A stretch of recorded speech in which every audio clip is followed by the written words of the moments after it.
É. Então, minhas amigas, eu não vou poder participar da reunião hoje, mas eu deixo um abraço a todos. Denise, muito obrigada por você aceitar o nosso convite, tá bom? Dentro do coração de todos. Uma boa reunião para vocês, tá bom? Fiquem com Deus. Obrigada. Opa. Então, estamos aqui na Sociedade de Estudos Espíritas Francisco de Assis, Núcleo Jesus Gonçalves e Petrópolis. Hoje é dia 2, né? 2 de fevereiro de 2023. E a nossa palestra pública de hoje será iniciada daqui a uns 2 minutinhos, de acordo com o meu relógio. Tá ok? A Denise Pupato, que vai fazer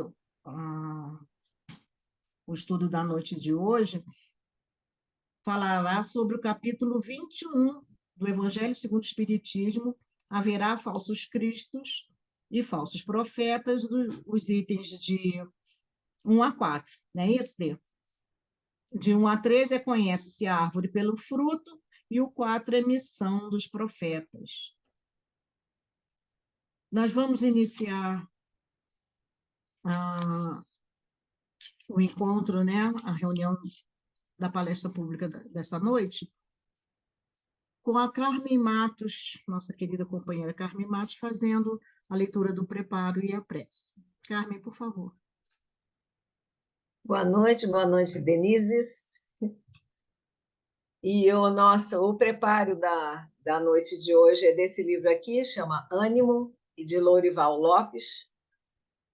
E o tema escolhido aleatoriamente, a mensagem se chama Liberdade. E ele fala assim: hoje, toma fôlego e dize com convicção: vou dar um grito de liberdade e desfazer-me de tudo o que me impede de chegar a Deus e a mim mesmo.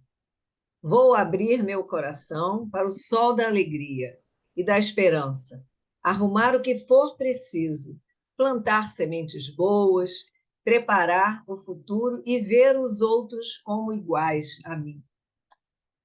Não me contentarei com a vitória do mal e da ilusão, ou com a fraqueza das minhas forças. Faze assim, diz Lourival, não percas a oportunidade de arrebentar cadeias negativas e de olhar para a frente com destemor. Deus te dá quando ages. A porta da felicidade se abre com a chave da crença no bem.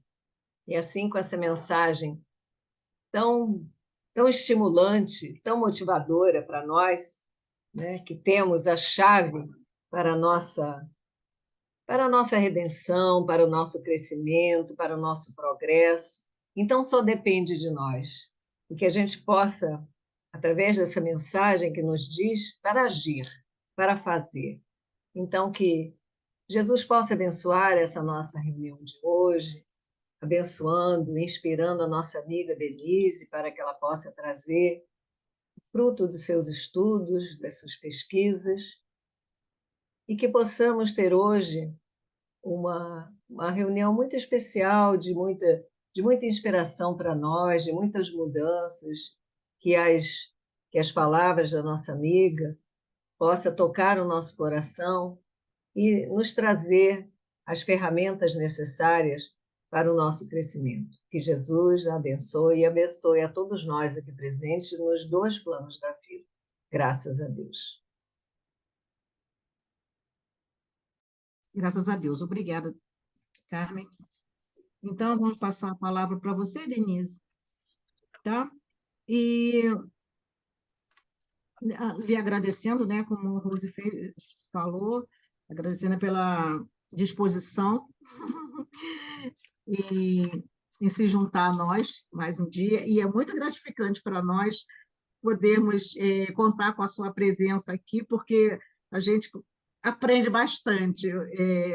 nós temos, você tem a facilidade de passar o conteúdo para a gente de forma que fique claro, e a gente tem agradecido muito, e hoje mesmo, né, após o estudo da tarde, do ensino de Jesus, a gente teve essa oportunidade de agradecer ao Pai, todos esses espíritos, esses irmãos que nos trazem a mensagem do Mestre, nos explica de forma clara, de forma que a gente possa compreender e mudar a atitude, né? Ser novos homens, né? Novas pessoas, né? Melhorando sempre a cada dia. Muito obrigada, a palavra é sua, tá ok? Obrigada, Denise. Obrigada a vocês, a oportunidade de estar aí com vocês em Petrópolis, né? Jamais poderia estar junto a vocês se a gente não tivesse conectado assim dessa forma, né? Que a pandemia nos ensinou. Isso ela nos deixou, né? Deixou um legado aí de muitas coisas. Esse é um deles. Mas essa questão de a gente vai recolhendo, eu escutei certa vez um palestrante falando, e acho muito bacana a posição dele, e falo com muita humildade nesse sentido de que eu tenho muito, nós todos temos muito a aprender, mas cada um traz de um jeitinho, né? Tem aquela pessoa que traz um ensinamento, lá no nosso centro, né, Denise? Nós temos lá os professores de história, como a Rose, que quando vão falar, recentemente eu ouvi a filha da Rose, eu fui lá na frente falar para ela, para a Carol, Carol, estou encantada com vocês. Olha, eu já posso dizer até que o Bira pode colocar nós da velharia para ficar assistindo vocês da mocidade, porque foi ela e o Nicolas que deram o estudo de forma brilhante, brilhante. Eles explicaram, a Carol com esse jeito de quem é historiadora, trazendo todos os fatos, né?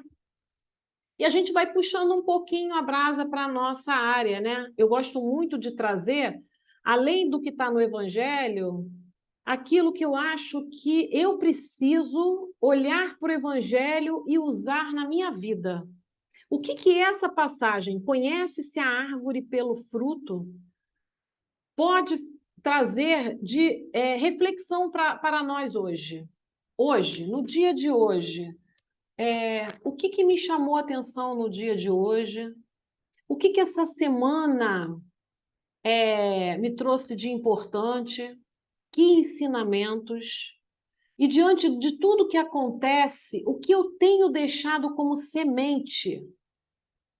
O que eu tenho plantado na vida das outras pessoas com tudo aquilo que eu trago em mim?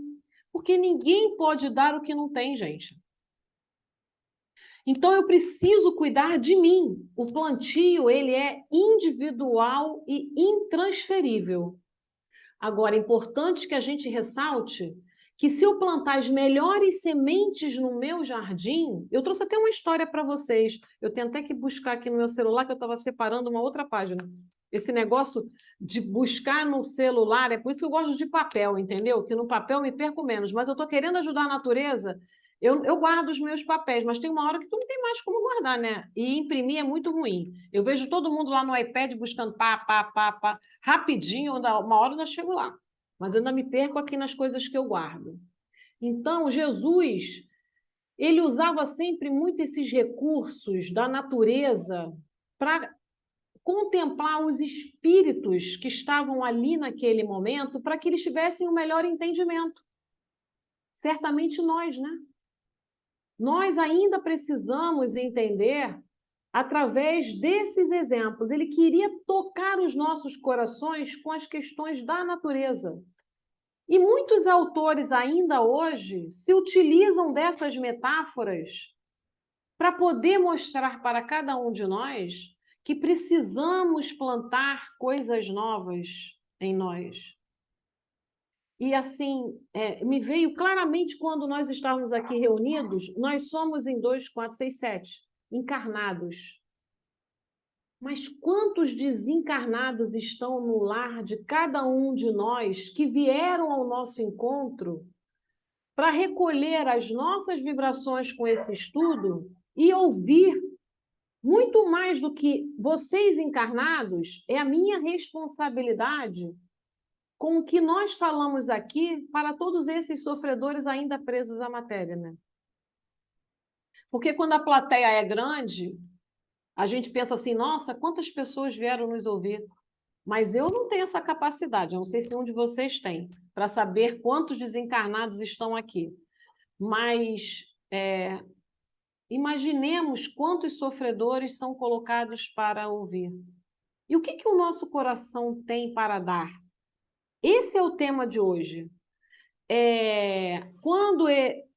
Nesse capítulo, nesse item 1, a árvore que produz maus frutos não é boa, e a árvore que produz bons frutos não é má, porquanto cada árvore se conhece pelo seu próprio fruto.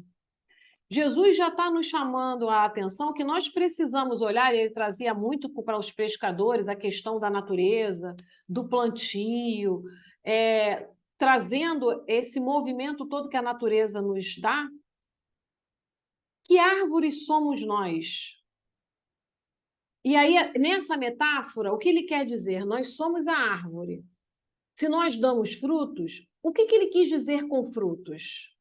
Vocês estão cansados de ouvir, todos os palestrantes já falaram isso inúmeras vezes, não é nenhuma novidade, os frutos são as nossas ações. Que frutos eu tenho dado? Uma árvore ela pode estar linda, mas ela pode estar linda, dando lindos frutos, mas a gente olha para esse fruto, quando a gente prova desse fruto, é que a gente sabe se esse fruto é bom ou não.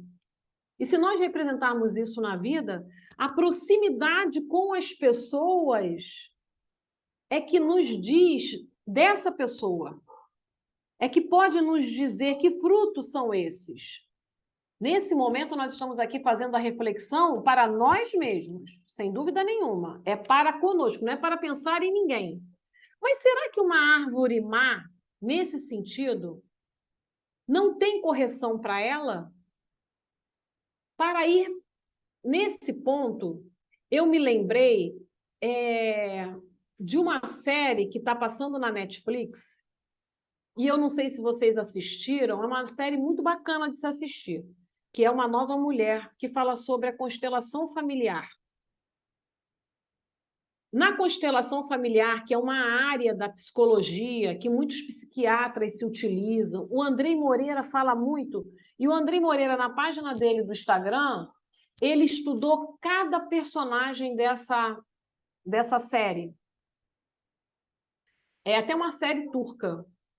É uma médica, uma pessoa que está com câncer, que vai buscar esse conceito da constelação familiar, e uma pessoa que é amiga. Elas são 3 amigas, e essa amiga que é muito alegre, muito festiva, coisa e tal.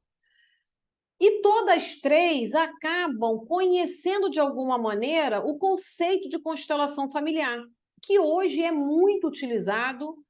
Ele é um conceito que pessoas sérias que se utilizam, não tem nada a ver com religião, não tem nada a ver com questões holísticas, nada. É ciência, tá? É um estudo sério. Mas nós sabemos que tem até psicólogos que ficam meio duvidosos se aquilo não é um teatro, se aquilo é muito sério. A pessoa tem que ser muito séria para tratar, assim como a gente sabe que a TVP, que não é reconhecida, mas é dada até como em alguns cursos, não é reconhecido ainda em faculdade, mas que as pessoas têm que ser sérias para fazer uma terapia de vidas passadas, e que a gente sabe que tem a hipnose, que Freud já vinha falando sobre isso, inconsciente coletivo, ou seja, nós trazemos muito dos nossos ancestrais e das nossas vidas, que aqui nós estamos falando de espiritismo, né? Se eu estivesse falando dentro da linha da psicologia, a gente ia ficar só na constelação familiar. E o que acontece? Nesse episódio, ela vem questionar ele de algumas coisas lá que estão acontecendo na série, e ele está no ambiente dele lá de casa, de estudo deles, que é um lugar com bastante árvores.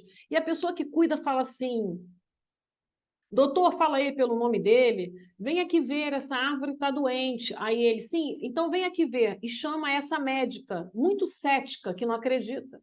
Aí ela, mas por que tu tá me... Ela estava questionando uma coisa e a resposta dele foi: observe isso aqui que eu vou fazer. A árvore estava cheia de praga. Ela estava muito doente. Ele falou, não adianta eu cuidar disso. Falando com o rapaz, não adianta eu cuidar disso. Eu tenho que ir aqui. Aí ele foi lá na raiz. Ele foi mexendo na raiz. Eu preciso cuidar dessa raiz, colocar o remédio nessa raiz. Então, todas as nossas dores, ela tem uma raiz também. Não adianta eu cuidar por fora. Por que que eu estou sentindo isso? Será que eu estou produzindo maus frutos?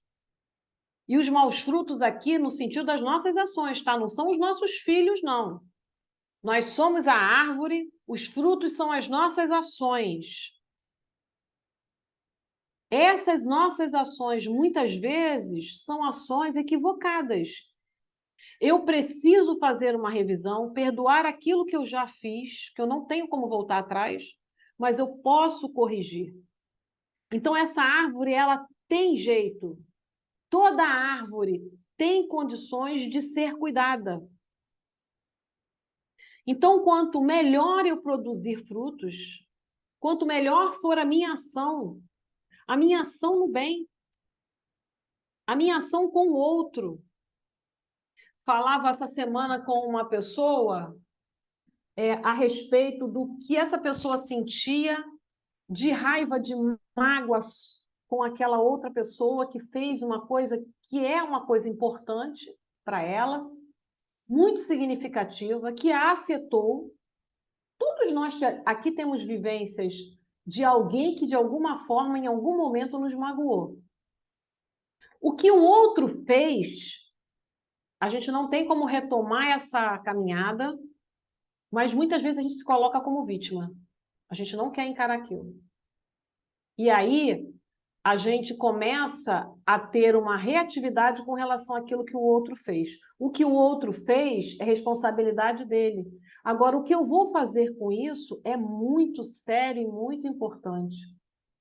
Importante para nós. A pergunta é, até quando eu vou carregar esse sentimento? Porque a memória nós vamos ter, mas quando aquela memória não vem mais carregada de sentimentos e emoções, aquela emoção que vai lá no fígado, sabe? Aquela visceral, eu já sei que eu estou cuidando da raiz que está adoecida. É nesse momento que eu estou olhando para a minha raiz, a raiz das minhas emoções que vão gerar frutos, bons ou frutos ruins. Tem um autor que fala assim, olha, eu já falei dele aqui, é o Rick Hanson, um dos da psicologia, da TCC de última geração, que ele fala que o principal modelador do cérebro, e aí nós estamos entrando na ciência pura ciência, é aquilo a que você dedica a atenção. Olha bem, quando a gente tem um problema, o que que a gente faz? A gente pega aquele problema, a gente coloca ele na nossa frente. Tem até uma técnica que se usa muito com alguns pacientes que estão muito, a gente chama fixados no problema, aprisionados, engastulado, assim, presos mesmo, a palavra é essa. O problema é isso, eu estou preso, é como se eu fosse o problema. O ego fica preso ao problema. Então, a gente pede para a pessoa colocar o problema na sua mão, olha para o problema, ele está aqui. Qual é o seu maior problema hoje? E aí, o que que a gente tende a fazer? A trazer esse problema para cada vez mais perto da nossa visão. Mais perto. E agora, o que que você está vendo? Nada. A pessoa vai responder nada. Tente olhar entre os dedos. Nada. O problema está aí? Tá. Ainda continua aí. Dessa forma, você consegue olhar ele bem? Não. O que que a gente precisa fazer, muitas vezes, para resolver um problema? É olhar o problema ali e eu aqui. Esse problema está aqui. O que que eu diria para uma pessoa que tem esse problema, está vendo esse problema? Porque quando o problema está é um problema muito grande, é um problema muito difícil, todos nós já passamos muitas vezes, a gente dedica total atenção a ele. É por isso que a ação no bem, ela é muito favorável a nós. Por quê? Nesse momento, a gente consegue deixar o problema um pouco ali e a gente vai olhar o problema do outro. É um santo remédio. A gente pensa que a ação no bem é para o outro. Não é para o outro, a ação no bem é para mim. Mas e quando esse outro, Denise, que eu tenho que fazer o bem, está dentro da minha casa, mas é a pessoa mais difícil? Aí é com a gente mesmo. Aí é quando eu começo a trabalhar as minhas raízes, as minhas ligações, a minha tarefa que diz respeito não só a essa vida, mas a outras tantas que eu tenho.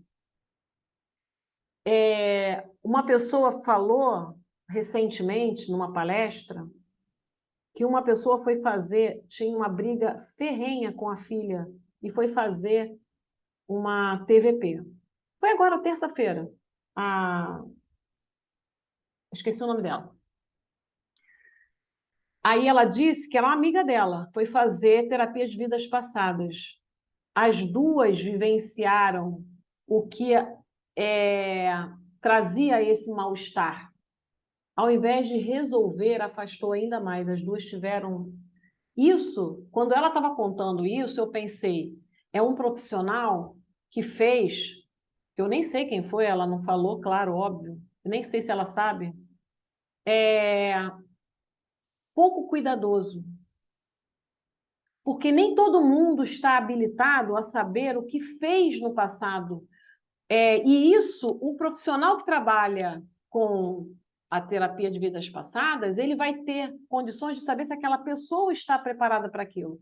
Porque muitas vezes essa vivência do passado ela vem naturalmente, às vezes até através de um sonho, aquele sonho esquisito, aquele sonho que não tem nada a ver, e que você vai trabalhando com a pessoa e ela vai destrinchando, ela mesma vai destrinchando.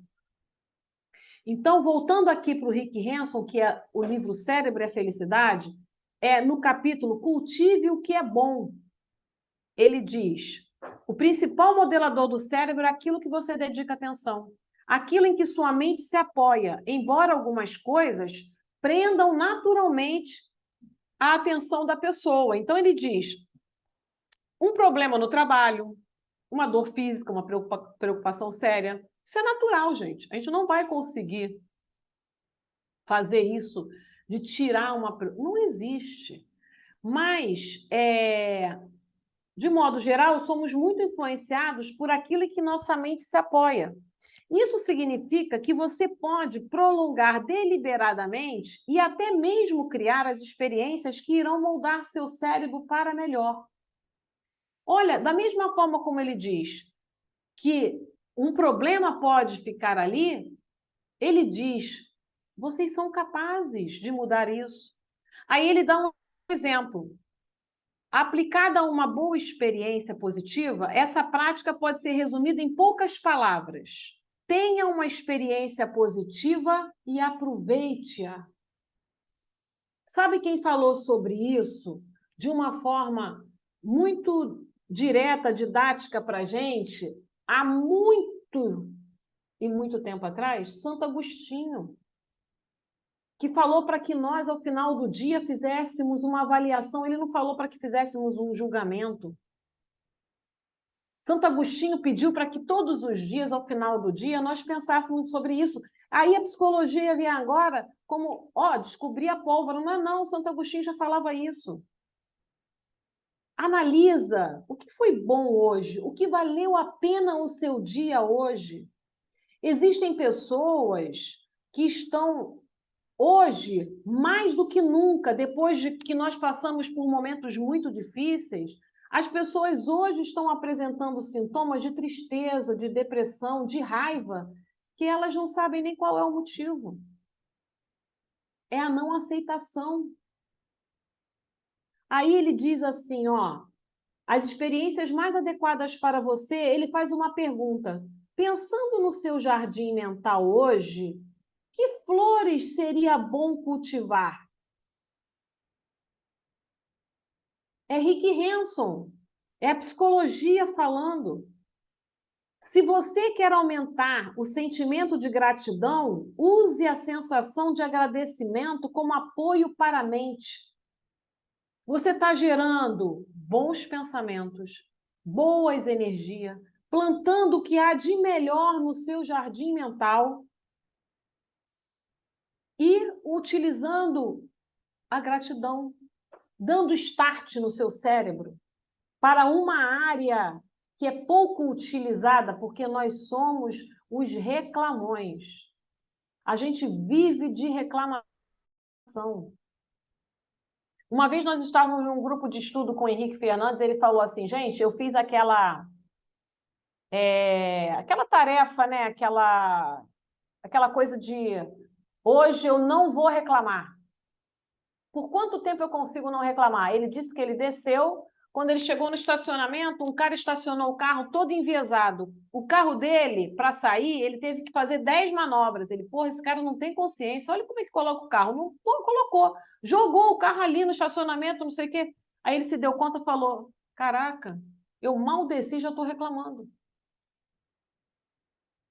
Quantos de nós aqui conseguem acordar e passar, de repente, 1 hora sem reclamar nada?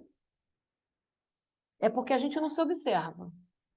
E ai daquele que disser assim, porra, mas tu já acordou, já está reclamando? Eu reclamando? Caraca, tu já está querendo me estressar já de manhã? Ai daquele que nos questionar. Mas nós queremos boas flores.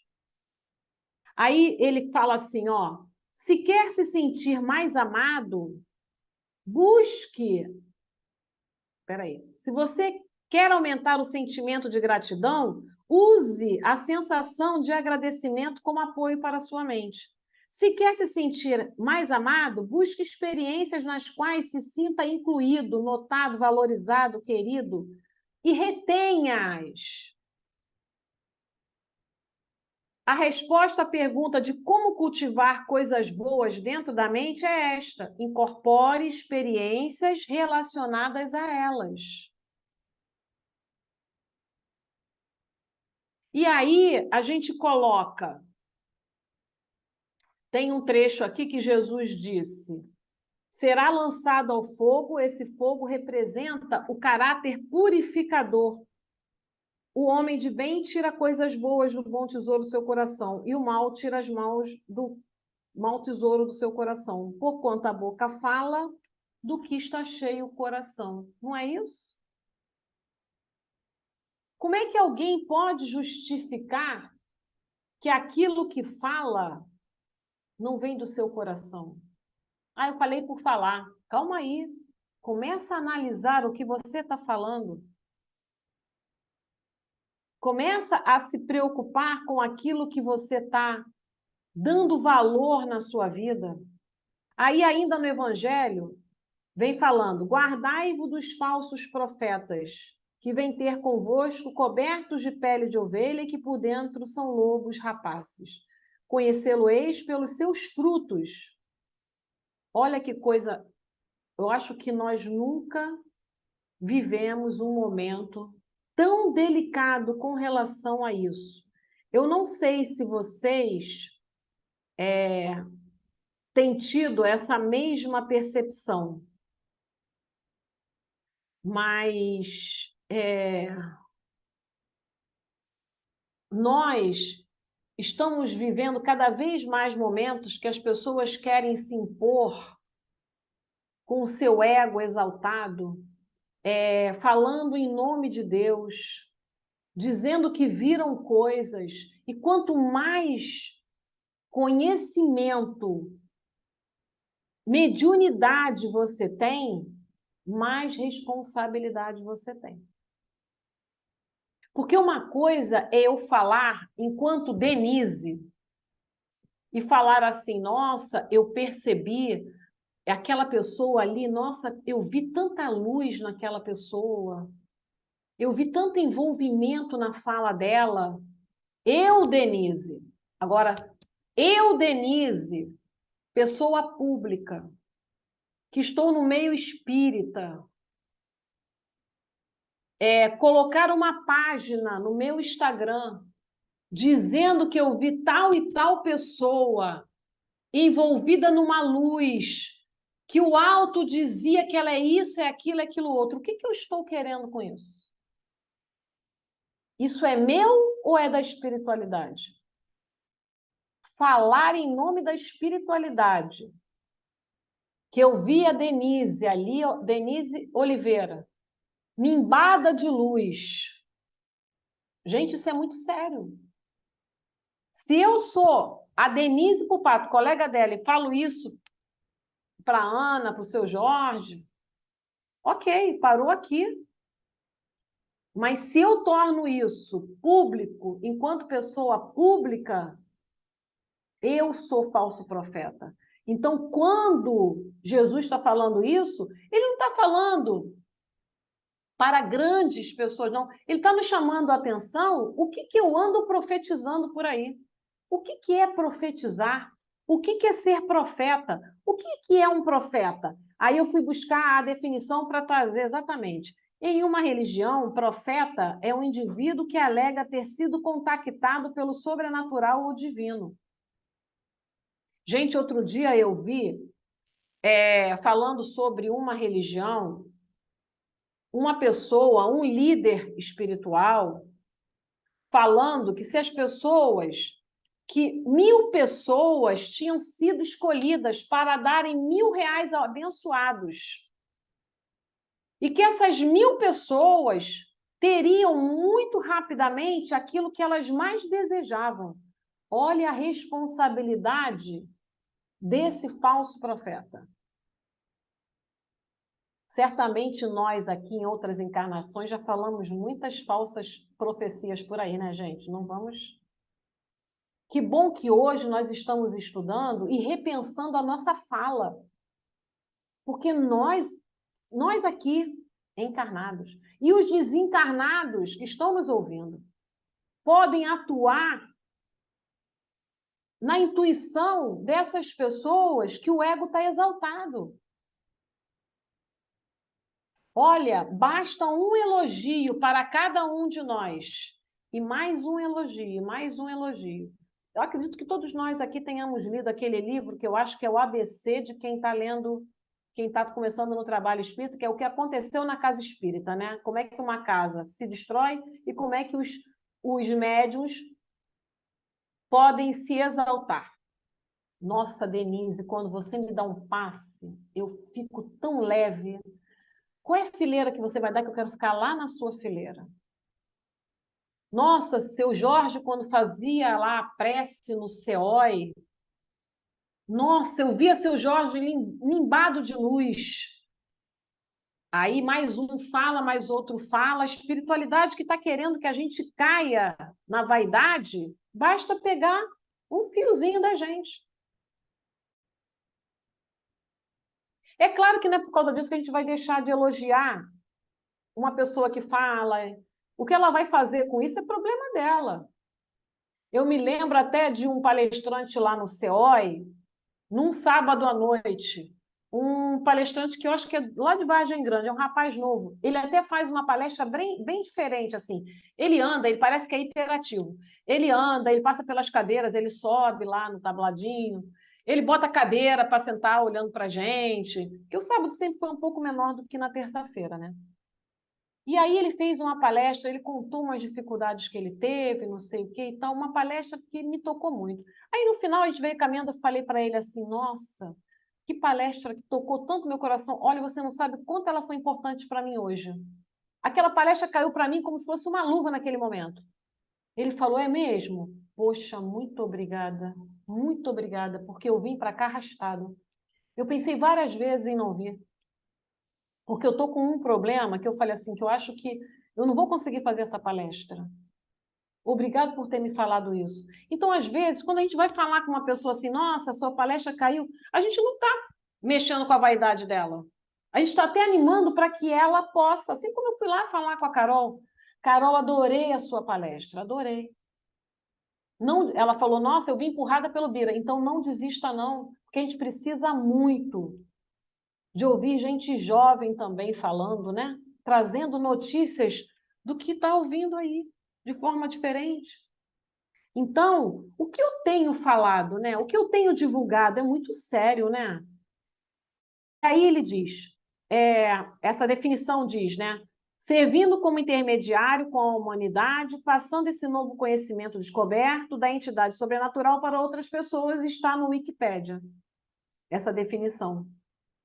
E como esses profetas agiam na época de Jesus?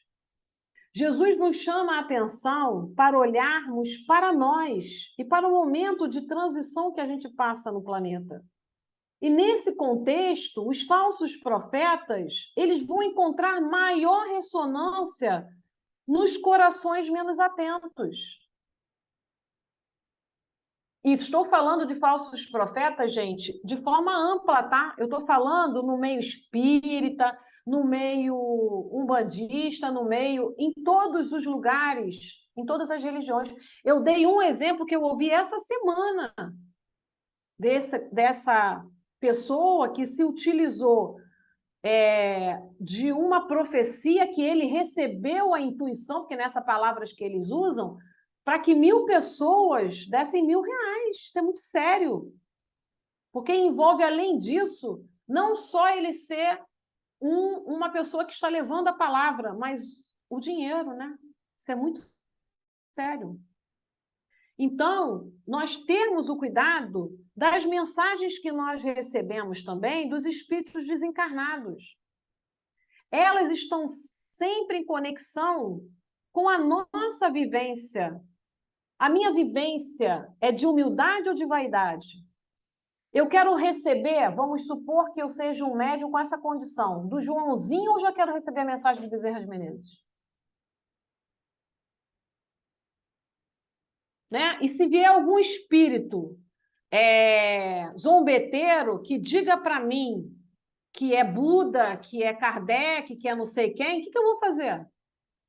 Nossa, caramba, Denise, tu não sabe. Eu recebi uma mensagem, tu não tem nem noção de quem foi. Eu não vou questionar. Aqui no livro A Arte de Viver, do Thich Nhat Hanh, o nome é brabo de falar, mas é assim, Thich Nhat Hanh, ele morreu ano passado, no final do ano. O tema é Você é uma alma gêmea de Buda? Certo dia, um grupo de pessoas resolveu perguntar a Buda: de todos esses, em quem devemos acreditar? Não acreditem em nada, nem mesmo no que eu disser a vocês, ele respondeu. Mesmo sendo uma doutrina antiga, mesmo tendo sido ensinada por um mestre renomado, vocês devem usar de inteligência e ter uma mente crítica para examinar cuidadosamente tudo o que virem e ouvirem. Depois, devem pôr esse ensinamento em prática para perceber se ele ajuda a libertá-los dos seus sofrimentos e dificuldades. Se isso acontecer, podem acreditar nele.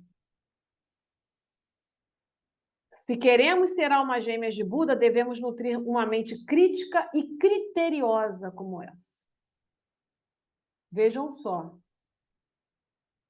Thich Nhat Hanh é um dos precursores de mindfulness, da atenção plena, que é a mesma coisa do cara aqui do cérebro e a felicidade.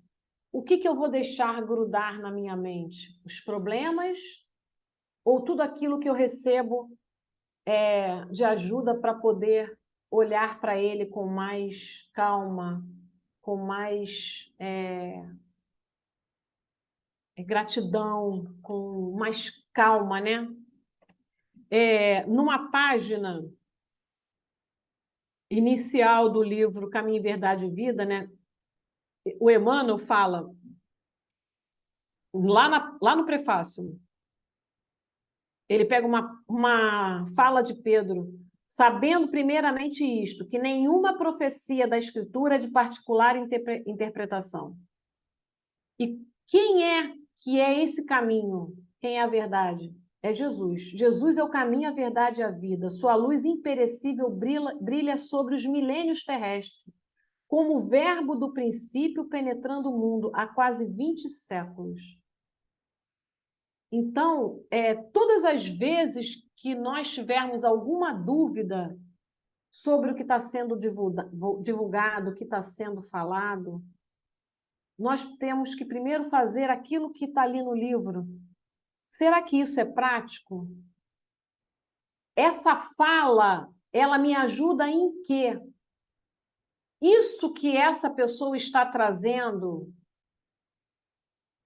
traz bondade. Até me lembrei das 3 peneiras de Sócrates, né? Quando foram perguntar para ele, quando foram contar para ele uma coisa a respeito dele, ele falou: passou pelas 3 peneiras da verdade, da bondade, da utilidade. Se nós passarmos pela peneira da utilidade, por exemplo, quando alguma coisa é dita e nós perguntamos, eu passar isso adiante vai ser útil? A gente já vai parar já nessa aí. Isso aí tem bondade? Então, nós vivemos um momento em que a gente tem que tomar muito cuidado porque a gente divulga falsas profecias. O outro fala e eu replico de maneira full time, online. Olha a nossa responsabilidade. Antigamente, a gente pegava o telefone fixo para ligar, para falar, e falava com uma pessoa. Hoje, a gente fala com milhões de pessoas, as visualizações são, assim, imediatas. Olha a nossa responsabilidade com relação aos frutos que eu estou oferecendo aos outros. Aí Emmanuel continua dizendo assim: lutas sanguinárias, guerras de extermínio, calamidades sociais não lhe modificaram um tio nas palavras que se atualizam, cada vez mais com a evolução multiforme da Terra.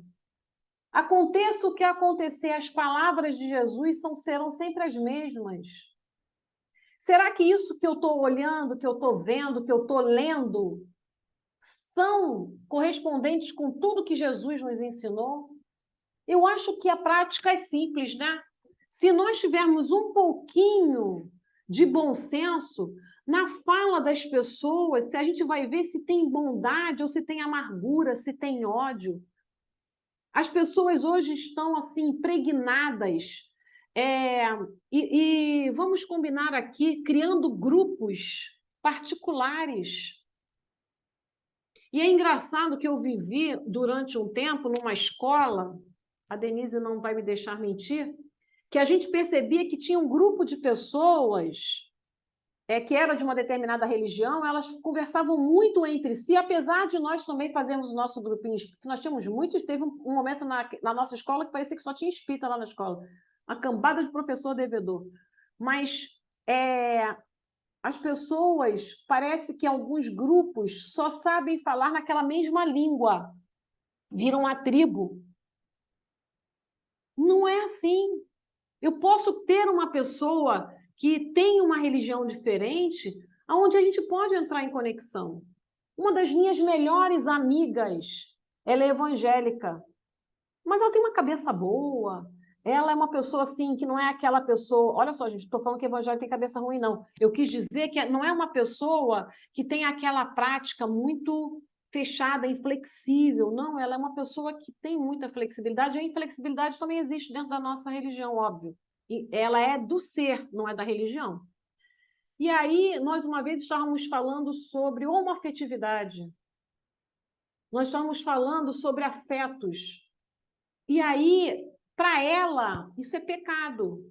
Isso é condenado na Bíblia. Está lá não sei aonde da Bíblia. Eu falei para ela, minha amiga, eu não sei falar sobre isso com você baseado na Bíblia. Eu conheço um Jesus que nunca condenou, que nunca julgou. E se Jesus estivesse diante desse casal homoafetivo, ele julgaria? Você acha que ele julgaria? Eu não acredito nisso. Então, a gente tenta entrar numa conversa que não seja uma disputa de dogmas.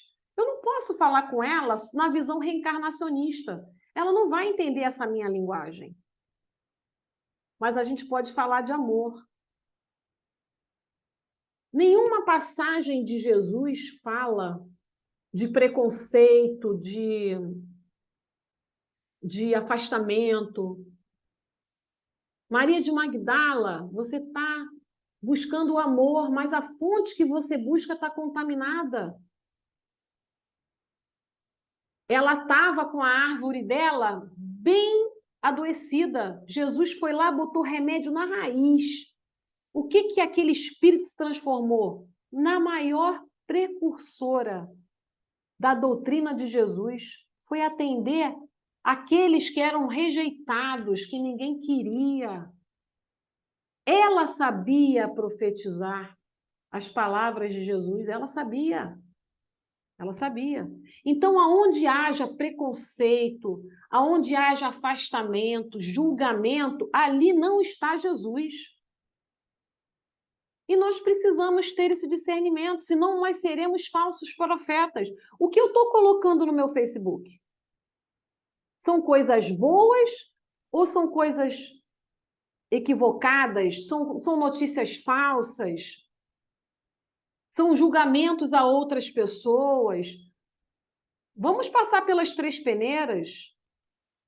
Nós vamos encontrar a resposta. Aí Emmanuel continua. Entretanto, sempre tardios no aproveitamento das oportunidades preciosas, muitas vezes no curso das existências renovadas, temos desprezado o caminho, indiferentes ante os patrimônios da verdade da vida. Será que nós estamos desprezando em mais uma encarnação o caminho que Jesus nos ensinou? Agora, olha a frase de Emmanuel. O Senhor, contudo, nunca nos deixou desamparados. Cada dia reforma os títulos de tolerância para com as nossas dívidas. Gente, isso é consolador, não é? Porque a gente sabe que a gente erra, mas a gente tem o dia de amanhã para acertar. E nunca é tarde para acertar. Nunca é tarde para a gente olhar lá para as nossas feridas, na nossa raiz, e perguntar o que ainda está fazendo com que as coisas aqui... Às vezes é simples. Às vezes é uma limpeza simples. Às vezes basta a gente fazer uma reformulação nas nossas emoções do passado, naquilo que ainda estamos presos. Aqui no livro Assimilação Evangélica, de João Nunes, Bezerra diz assim, sobre a árvore. Cada criatura é uma árvore de Deus no esquema da luz. Olha que bonito. Somos todos árvores. E somos todos projetados para a luz. Isso não é reconfortador? De vez em quando dá um apagão, né, gente? Eu estava até pensando aqui, gente, estava ficando escuro, começou a ventar, eu falei, será que vai ter palestra para mim? Para vocês ia ter, mas não sei se para mim. Se é pelos frutos que conhecemos a árvore, é pelos atos do espírito, pela sua vida, que reconhecemos as suas qualidades e deficiências. Então, Bezerra está chamando a gente à responsabilidade. Como é que tem sido a sua ação? Quais são as suas deficiências? Olha para ela. A gente costuma muito apontar para os outros. Jesus, o mestre dos mestres, é o grande jardineiro divino. Mais uma vez está falando do jardim, como o Thich Nhat Hanh falou. Que veio à Terra cuidar das árvores humanas, adubar, firmar e verificar todas as suas necessidades, para que no futuro todas sejam árvores boas, dando frutos bons. E a casa do Pai seja casa de oração, casa de paz, casa de luz, onde poderemos conhecer os princípios da felicidade. Nós ainda não conhecemos. Queremos, repetimos, queremos ser felizes. Mas a felicidade não é uma meta, ela é o caminho. Eis que estamos sendo convidados por Jesus para estendermos os braços aos que nos seguem, como galhos frutíferos, ou seja, nós temos muitos galhos. Esses galhos estão dando sombra para aqueles que sofrem, que saciam, alimentando-os com aquele pão que desceu do céu. Bezerra. E aí, é para o dia de hoje, ainda hoje, que nós possamos ser esse galho dessas árvores. Imaginem, visualizem uma árvore grande, frondosa, que aí em Petrópolis tem muito, né? A gente aqui está quase não vendo mais no Rio. A Taquara parece que virou um deserto. Muitas árvores, aquele cheiro gostoso, aquela brisa que ela dá. E aí, eu trouxe para vocês, para que nós possamos encerrar, uma coisa que eu gosto muito, é música e poesia. Eu gosto. E eu trouxe do Manuel Monteiro somente hoje.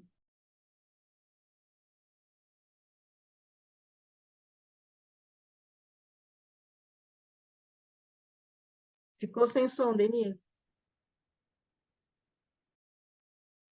Bati sem querer. Somente hoje. Hoje, à luz do presente. Dia como este, em toda a vida, terás este somente. Recorda isso e atende a todo o bem que desejas fazer. Prestação de serviço em socorro de alguém. Atenção no dever. Felicidade, paz, esperança e carinho que aspires a plantar em lances do caminho. Alegria, favor, dádiva que pretendes ofertar, relações que precisa recompor. Gentilezas no lar, trabalho, o mais singelo e aquele que mais custe. Revisão, reajuste. Corrigenda, perdão. Provas de estima e consideração. Apoio espiritual em simples frases, nas tarefas que abraces e abençoe. Que nada disso atrases, nem deixes de fazer para depois, porque o tempo não volta, contando sempre aquilo que se faz, e dia igual a hoje, só terás esta vez. Manuel Monteiro. Obrigada pela oportunidade, queridos amigos, e que nós possamos aproveitar hoje a oportunidade sempre que nos é dada, e que possamos, ao final do dia, pensarmos: o que hoje valeu a pena? O que eu poderia ter feito de melhor? É terapêutico. Muita paz. Obrigada, querida amiga. Nós agradecemos bastante a sua presença aqui e agradecendo ao nosso Pai Celestial por todas essas oportunidades, que a gente possa abraçá-las todas, não deixar escapar nenhuma, né? Porque a gente já fez isso no passado e a gente precisa realmente mudar, né? A gente precisa se transformar nesse homem novo, em que joga fora todos esses preconceitos, todas esses problemas, né? Essas amarras, e consiga realmente se transformar, para a gente transformar esse nosso mundo, que nós estamos precisando realmente de muita paz e de muito amor. Então, agradeço a sua presença aqui, e eu vou pedir a um dos nossos participantes que faça a nossa prece de encerramento. Eu estou tentando olhar aqui, pronto. Eu estou com um probleminha aqui. Rose, quer falar alguma coisa? Não, só agradecer a nossa irmã Denise pela sua palestra, pelo seu estudo, pelas suas reflexões, sempre agradecendo também pelo carinho que ela tem para com a nossa casa. Ó, um beijo para todos vocês também. Então, eu vou pedir ao Jorge para fazer a nossa prece de agradecimento. Pode ser, Jorge? Sim, perfeito. Obrigada. Eu que agradeço a oportunidade que nos é dada. Dizemos, então: Senhor nosso Pai, nosso companheiro, amigo de todos os momentos, aqui estamos, Senhor, agradecendo por mais esse momento que vivenciamos. Um momento de instrução, um momento de orientação, um momento onde nós aprendemos a nos valorizar e a valorizar também todos aqueles companheiros que nos acompanham. Que a sua paz esteja sempre a nos orientar, trazendo a capacidade de dar-nos esse exemplo positivo que foi criado com relação às aulas. Que possamos crescer, que possamos evoluir, que possamos analisar tudo aquilo que foi comentado, trazendo assim harmonia, serenidade e muita paz. Agradecemos mais uma vez esse momento, rogando que estejamos sempre dispostos a evoluir, a crescer, a passo que Jesus nos orienta, a nossa evolução. Muita paz, Senhor, muita luz é o que lhe rogamos. E humildemente, não cansamos de fazer e fazemos mais uma vez, rogando que assim seja. Graças a Deus.